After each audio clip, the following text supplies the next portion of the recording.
Hello guys, welcome back. In this video I'm going to show you how to increase your alarm volume on your phone. The problem is that when I swipe down from the top right, I got this option here.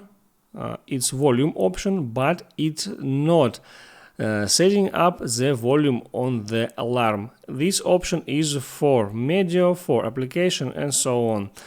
To increase volume to your alarm, you need to get in settings, sounds and haptics, and here it is ringer and alerts. I can slide it up or down to increase or decrease the alarm volume. Let it see how it works.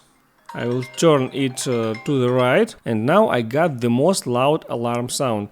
And also I can toggle on or toggle off this option to change alarm volume with these buttons. So now I change just volume for apps, and when I toggle it on and when I hit these buttons, let it be up or down, I see that this volume of alarm is also changed. So now you know how to increase or decrease alarm volume on your phone. Make sure you like this video if it was helpful for you. See you next time.